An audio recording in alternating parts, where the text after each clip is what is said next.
Primero quería contestarle a la diputada Berman que no es verdad lo que ella dice. El sábado hubo una manifestación en la puerta del Congreso con miles de personas, nada más que no tiene la cobertura mediática o el respaldo de los grandes medios como Clarín, como tienen los grupos abortistas.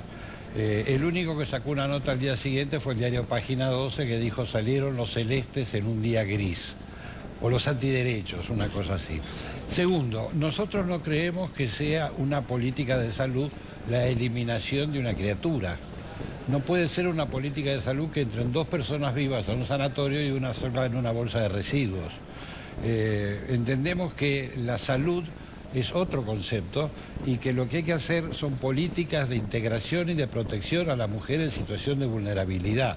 Por ejemplo, hay proyectos durmiendo en la Cámara de Diputados que promueven la adopción prenatal, la asignación universal desde el momento del embarazo, no desde el tercer mes como está ahora, la asistencia jurídica, la asistencia psicológica, la desgravación impositiva para las familias numerosas, el proyecto para que las personas que tengan hijos a cargo tengan prioridad para el ingreso a la administración pública. Es decir, una política de inclusión, de amor, de afecto, de que la comunidad, y no de resolver el problema, como dice el Papa Francisco, contratando un sicario y matándolo. Ahora, ustedes lo que... Y no de resolver el problema, como dice el Papa Francisco, contratando un sicario y matándolo. Ahora, usted es de los que considera que al despenalizarse el aborto va a aumentar el número de abortos en Argentina. En Uruguay se duplicó, por ejemplo. En Uruguay se duplicó. ¿Se duplicó en Uruguay? Hay muchos países, por ejemplo Portugal, por ejemplo Rumania, por ejemplo Alemania, o sea, te estoy nombrando países con distinta situación socioeconómica donde se mostró que leyes que legalizan y descriminalizan el aborto disminuyen las tasas de aborto. Lo primero que disminuye es la tasa de aborto.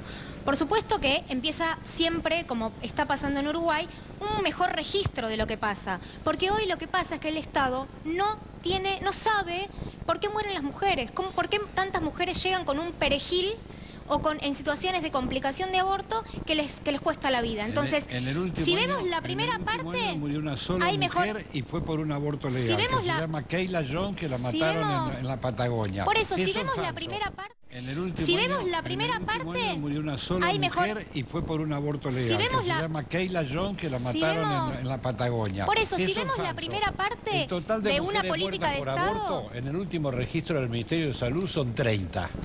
Exacto. Mientras hay 85.000 mujeres por año que mueren. No puede haber registros, doctor, cardiovasculares. porque sencillamente al ser una práctica ilegal no está registrado cabalmente por la salud pública. No, pero eso se trata. Porque no se hace autopsia.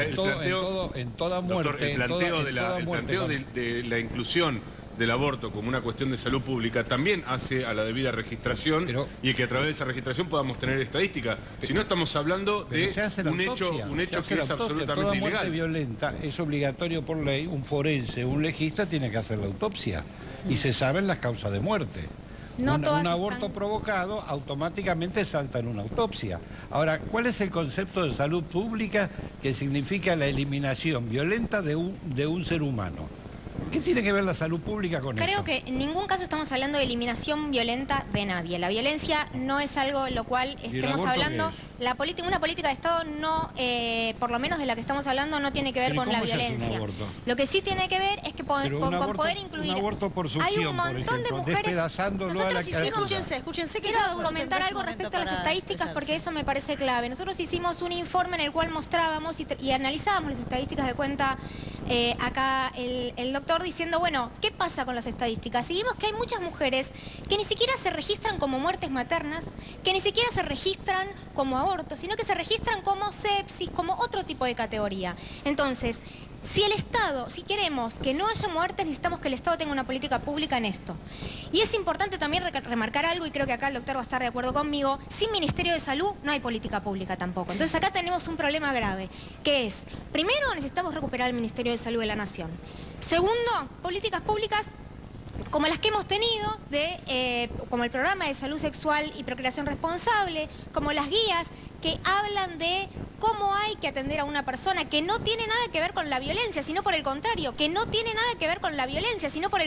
contenerla, ver cuál es la situación, incluir políticas de inclusión como las que usted decía. Me parece algo importante que alguno que esté mirando, por supuesto es un tema que tomó mucha trascendencia, nadie obliga a nadie, no hay una obligación. Sí, es obligatorio, lo tengo que pagar con mis impuestos. No, pero no es una obligación para aquella mujer, aquellos que piensan desde la dificultad, no es obligatorio ir a abortar. No. Es una posibilidad que se realice en condiciones dignas. Sin embargo, ¿qué respuesta le da? Le pregunto, porque sí me parece interesante conocer la otra postura. ¿Qué respuesta le da para aquellas mujeres que si de todas maneras quieren abortar, lo van a hacer de manera clandestina y ahí sí su salud corre riesgos? Bueno, la misma pregunta se la puedo, por ejemplo, ¿qué respuesta le da a alguien que quiere hacer una salidera bancaria y no acepta razones de no hacerlo? Doctor, no puede comparar un delincuente con una mujer. No, es mucho más grave el aborto, porque el aborto mata a un ser humano. Usted está comparando una mujer con un caso... El aborto es un delito, está en el Código La mayor Penal. parte de los casos tienen que ver con violaciones, tienen que ver con mujeres que quieren interrumpir. Doctor, vamos por parte. Es mucho más grave matar a un ser humano que hacer una salidera bancaria. Pero para usted es lo mismo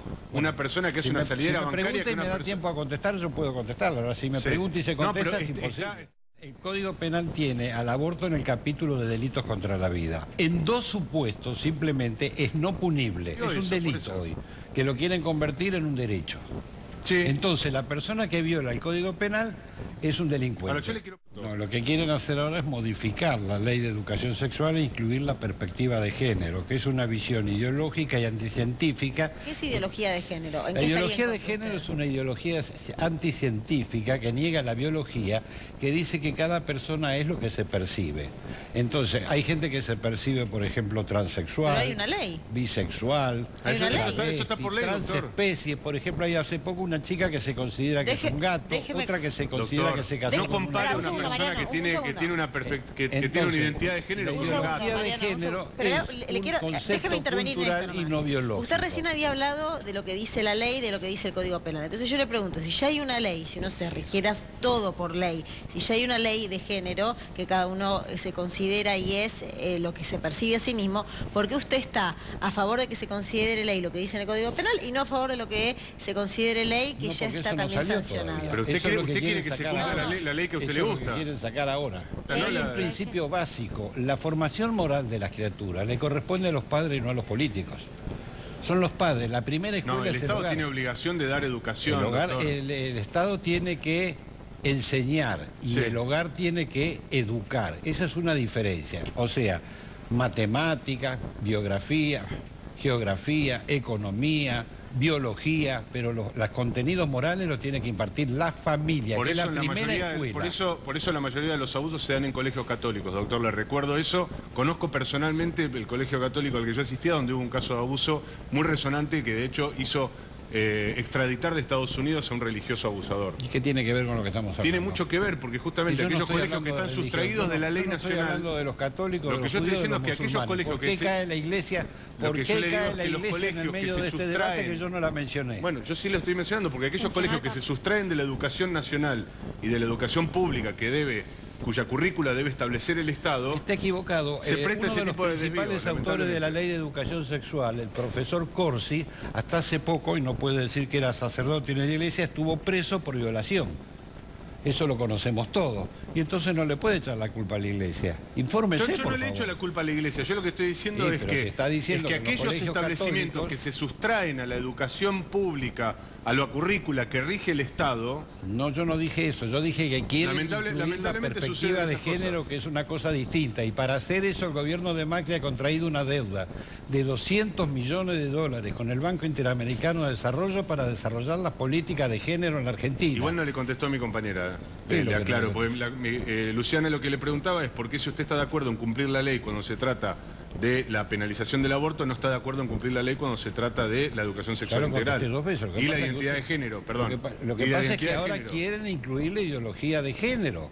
Y nosotros estamos en contra, porque eso es incluir la esquizofrenia como en algo normal. Si usted se autopercibe que es Napoleón, Por mí que se autoperciba todo lo que quiera, pero que yo le tenga que pagar el uniforme a una persona que quiere ejercer libremente su sexualidad me parece intolerante y me parece que no es... ¿Quién está en contra de ejercer libremente su sexualidad? Yo lo que estoy diciendo es que las situaciones patológicas no pueden ser presentadas como normales a criaturas de 4 años. ¿Por qué define patológico el libre ejercicio de la sexualidad? Depende de lo que sea el libre ejercicio, porque si entonces no le molesta, el libre doctor, ejercicio nadie lo va a obligar el ejercicio de la libertad podría salir yo ir y robarle el reloj. Doctor, a usted nadie lo va a obligar a hacer una práctica sexual que usted no quiera. Quédese tranquilo. Acá se trata de que aquellas personas que quieran ejercerlo no sean penalizadas, no sean perseguidas. En los niños, usted no se olvide que en este país y en si usted lo modifica se perseguía la sodomía también. Esa criatura, por ejemplo, se cambia totalmente. Es lo que me está diciendo usted que pasó en un colegio católico. ¿Usted cree que se puede educar en la homosexualidad, por ejemplo?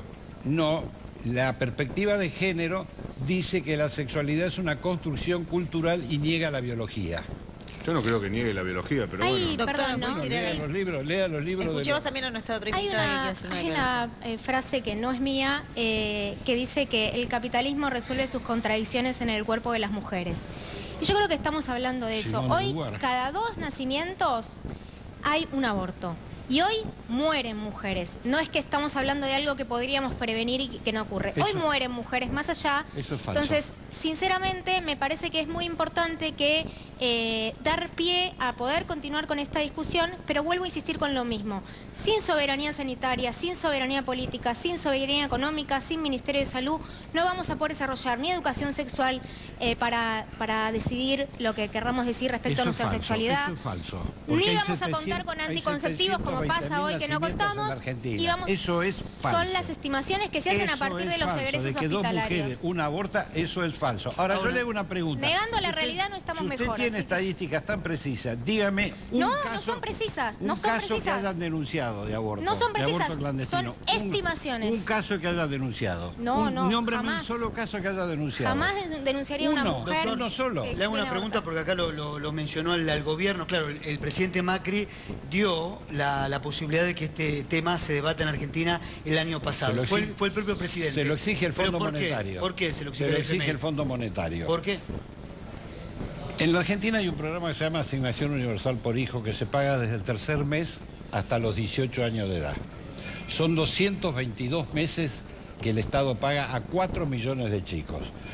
El misoprostol son aproximadamente 2 asignaciones universales por hijo. Si usted le da una dosis de misoprostol, se ahorra 220 meses de asignación universal por hijo por millones de chicos. Ahí tiene el superávit fiscal que se necesita para pagar el mayor endeudamiento de la historia. Hemos contraído deuda a 100 años, hemos superado a la Baring Brothers de Rivadavia.